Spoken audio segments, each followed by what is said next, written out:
Hello viewers, hope you all will be in the best of your health and spirits. We are talking here about the great life of Moses, peace be upon him.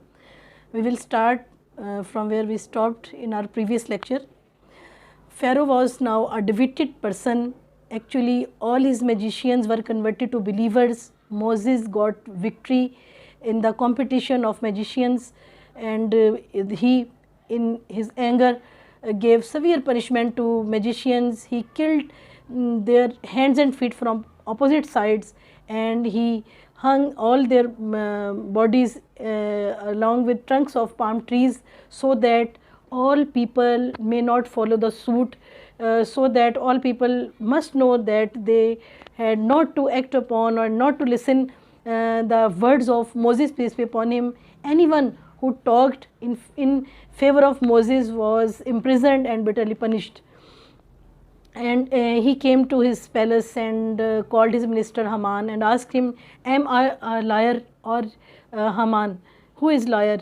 He was thinking that he is in a god and he could have everything that Moses talked about his Lord. So he asked Haman to build for him a so high tower so that he may look upon the ways of heaven, and he may look upon to God, and he may come in competition with him and in equality with Lord of Moses. And this was his thinking, and he was deprived of all guidance because he didn't deserve any guidance because of his sins, his bad intention and his bad nature.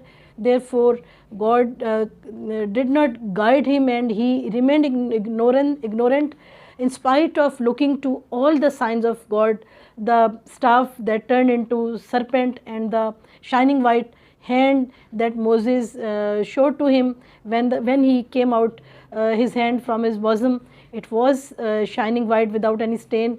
But Pharaoh said all this is sorcery, magic, and he treated Moses, peace be upon him, like a slave. He always said, you are a lawyer, you are a slave, you are a magician.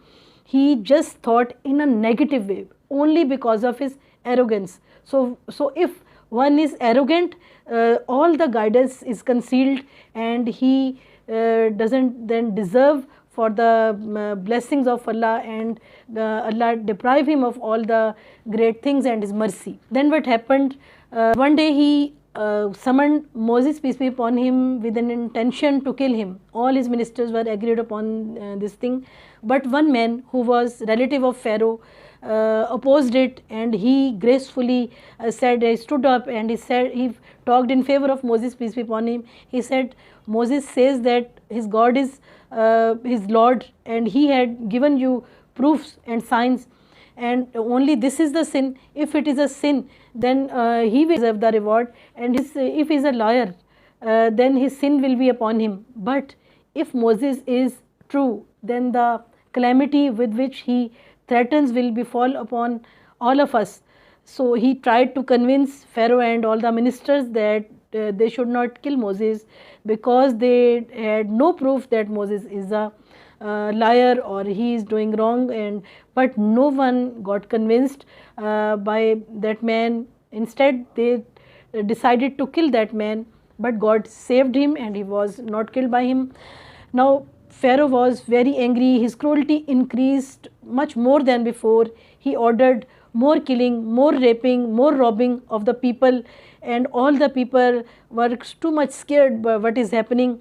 And some of the ministers spread rumors that magicians were in fact in coalition with Moses, peace be upon him, and therefore it was all a conspiracy, and they were not failed. Moses actually guided them for all this, and these were the rumors just to make people know that all this is not from Lord, and this all is just magic. In this way he just spread rumors and conspiracies among people, but God had its own plan. That's all for today. We will continue from here in our next lecture. Goodbye.